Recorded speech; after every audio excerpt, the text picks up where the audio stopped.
In the heart of a quaint town, nestled among rolling hills and meandering streams, I grew up in a world far removed from the glitz and glamour of city life.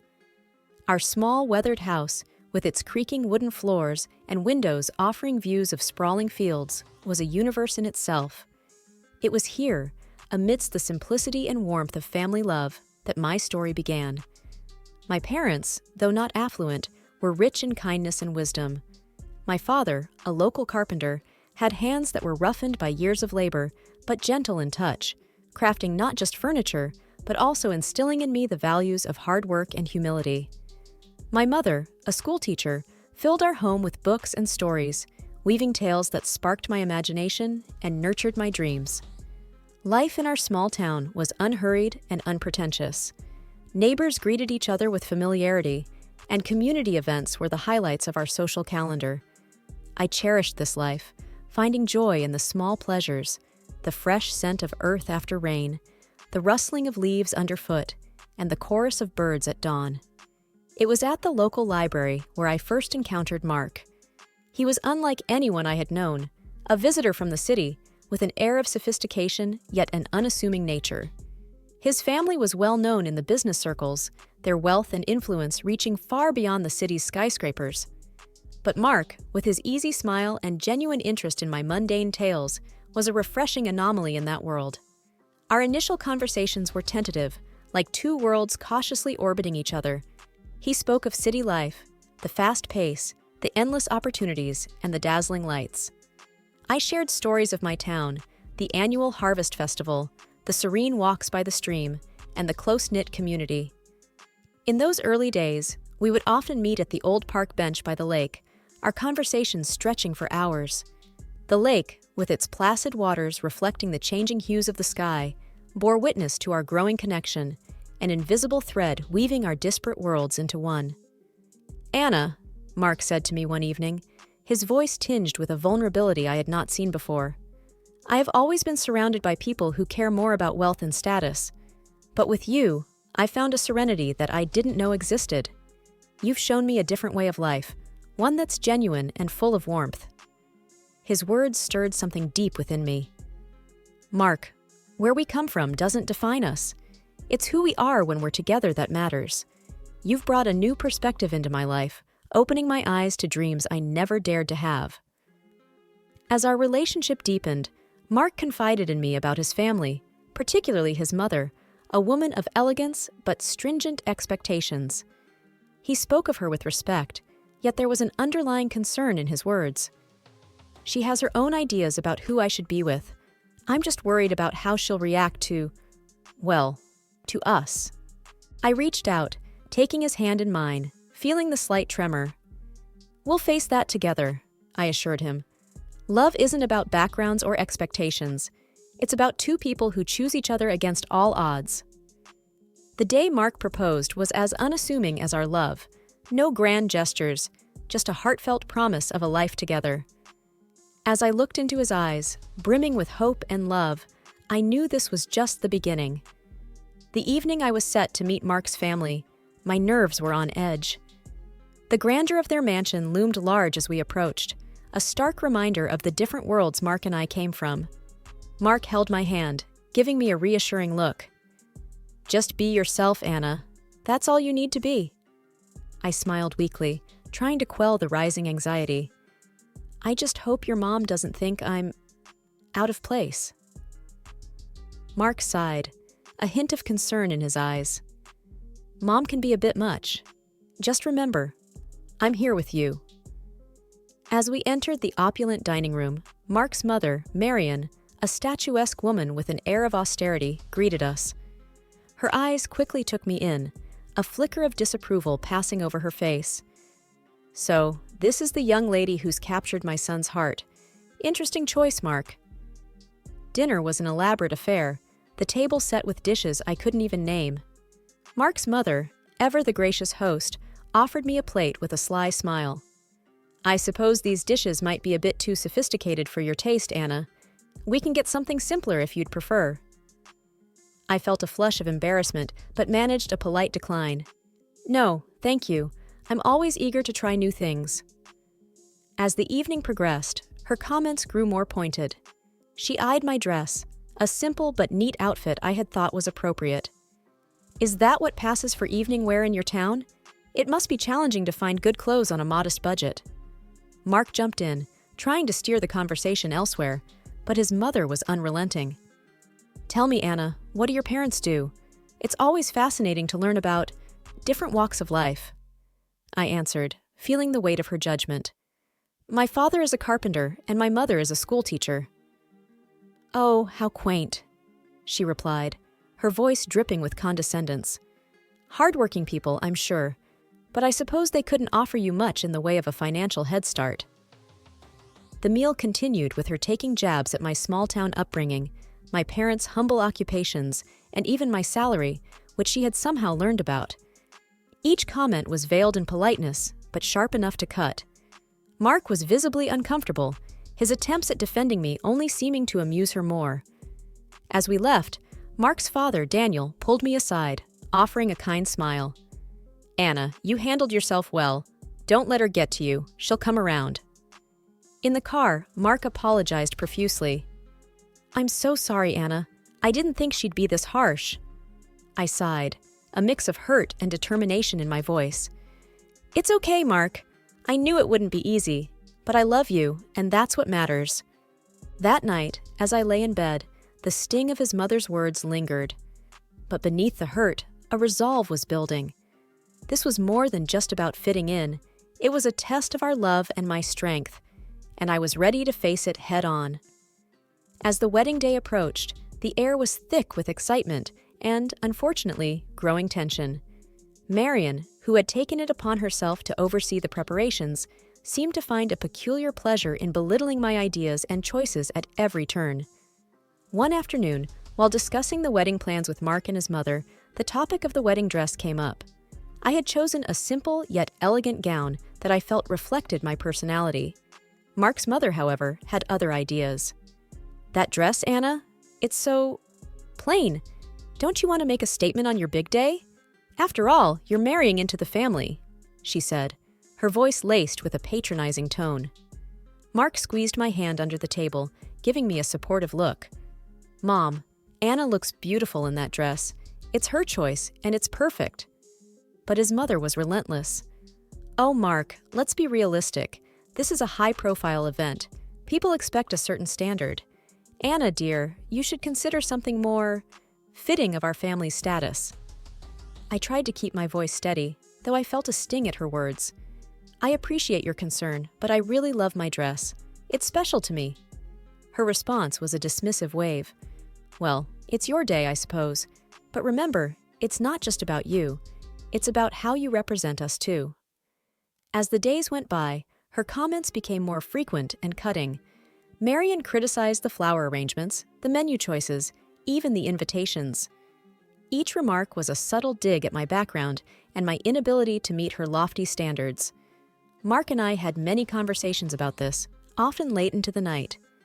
"I can't believe she's being so difficult," Mark would say, frustration evident in his voice.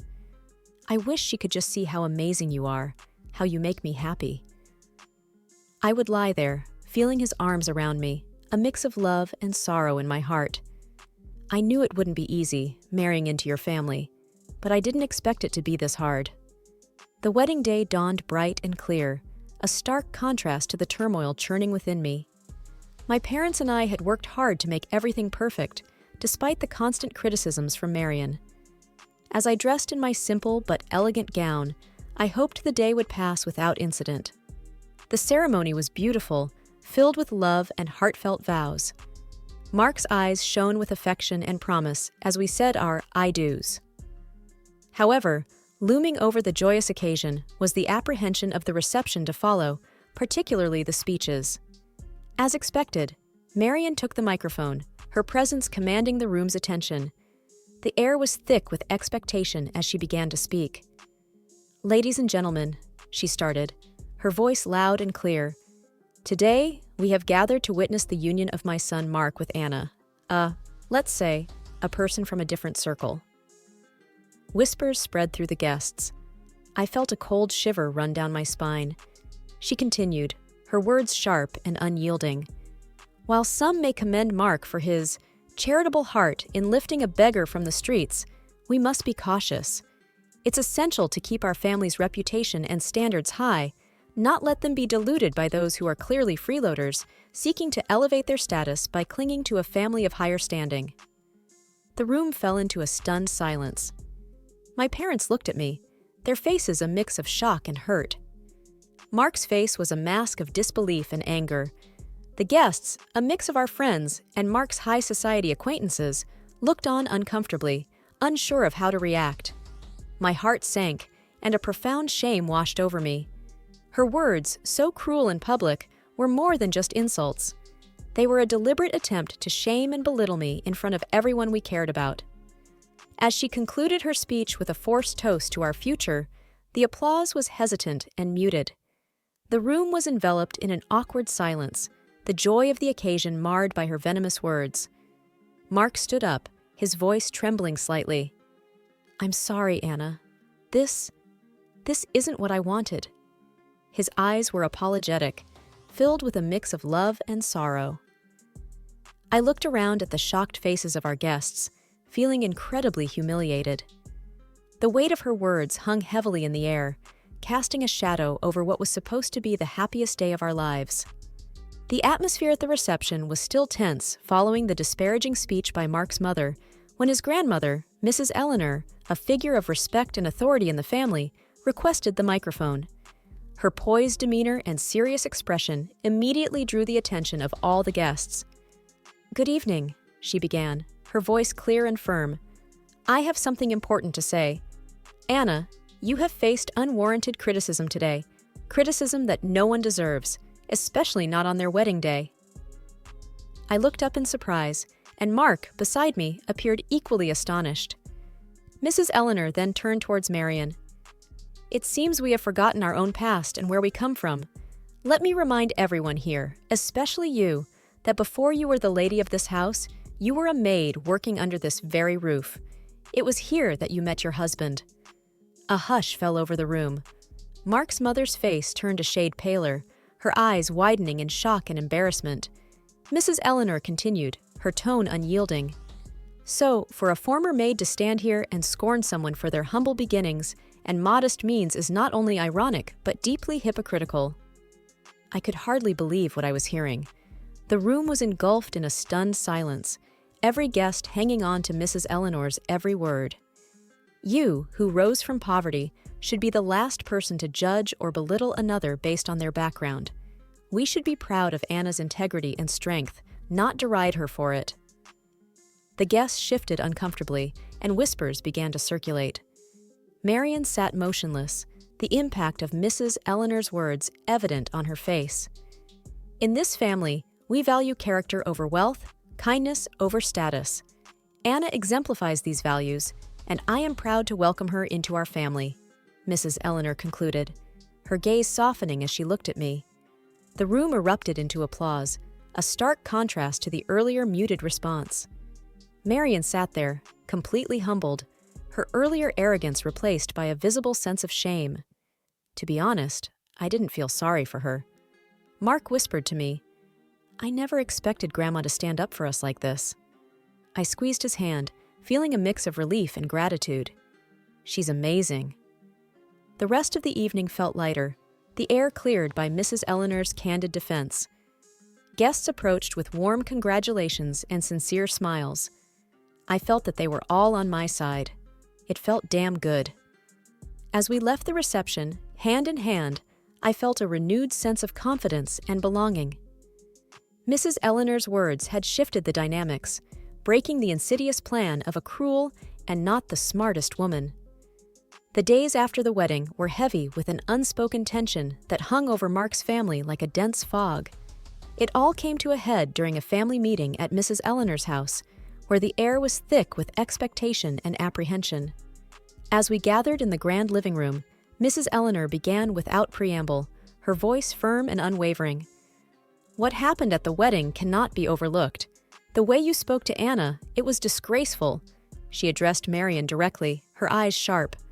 Mark's mother, usually so composed, looked smaller somehow, her usual confidence diminished. "Eleanor, I've already apologized to Anna, she said, her voice tinged with a hint of defiance. It's not just about an apology, Mrs. Eleanor retorted. Your actions reflect on this entire family. You've become accustomed to a lifestyle funded by the family's money without appreciating its value. Mark's father nodded in agreement, his expression serious. My mother is right. You've lost sight of what's important. Mrs. Eleanor then laid out her decision, each word deliberate and clear. I've decided to cut off the financial support you've been receiving. It's time you start contributing to this family instead of just taking. You'll need to find a job and learn to live within your means. The shock on Marion's face was evident. She turned to her husband, seeking support. You can't agree with this? She can't just cut me off like this. But Daniel surprised her. I stand with my mother on this. You've gone too far this time. It's for your own good. Marion's eyes filled with anger and disbelief, her usual poise crumbling under the weight of her new reality. Mark, who had been silent, spoke up, his voice steady. Mom, Grandma's decision is harsh, but it's fair. You need to understand the impact of your words and actions. I sat there, watching the scene unfold, feeling a mix of sympathy and relief. Mark squeezed my hand under the table, a silent show of support. The meeting ended with Mark's mother in a state of shock, the reality of her situation slowly sinking in. She was obviously used to living at the expense of her family, and all thoughts of work caused her a migraine. I could barely contain a chuckle. As we left, Mark leaned in close.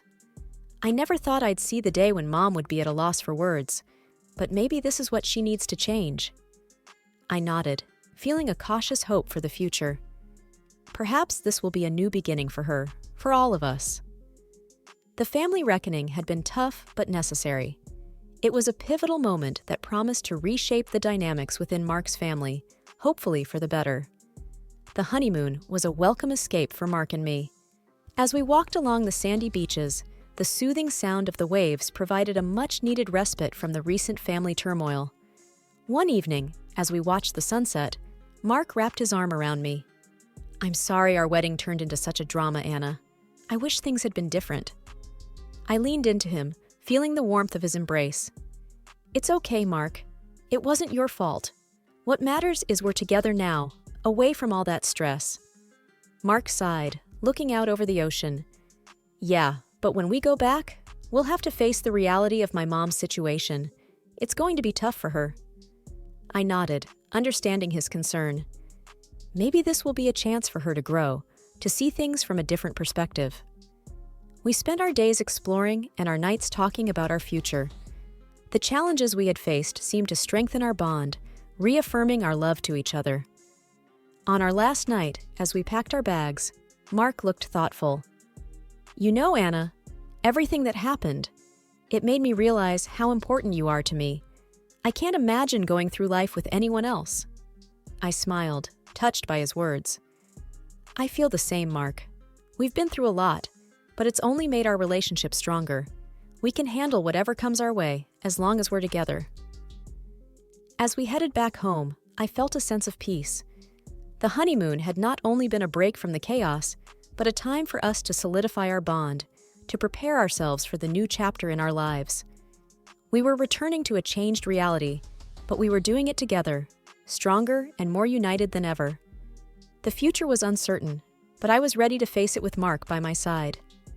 Coming back from our honeymoon, Mark and I were unsure of what awaited us at his family home.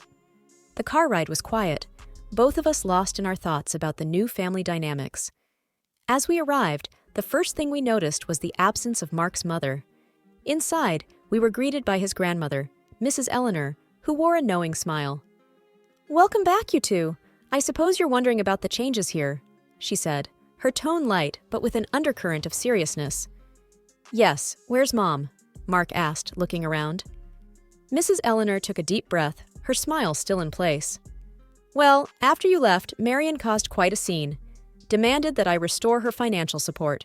When I refused, she decided to leave. She's now living in a small apartment and, from what I hear, is looking for a job." Mark and I exchanged glances, the news sinking in. It was a drastic change from the luxurious life she was used to. "And there's more," Mrs. Eleanor continued, leaning in as if to share a secret. Your father is considering a divorce. He's had enough of her antics. Seems like she finally pushed him too far.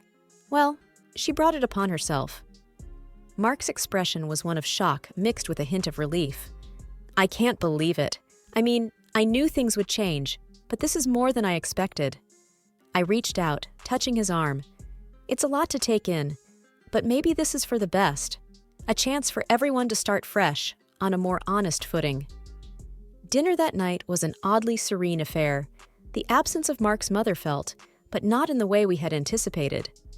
The conversation was more open, and for the first time in a long time, it felt like there was a real sense of family. As we drove home later that evening, Mark was pensive. "I always hoped for a change, but I didn't expect it to happen like this. It's going to be a big adjustment for Mom." I nodded. "It's a tough situation, but maybe it's a necessary step for her to grow, and for your dad too, to find some peace." The ride home was reflective, both of us contemplating the new reality we were returning to. The family we left before the honeymoon was not the same one we were coming back to. It was a sobering thought, but in many ways, a hopeful one.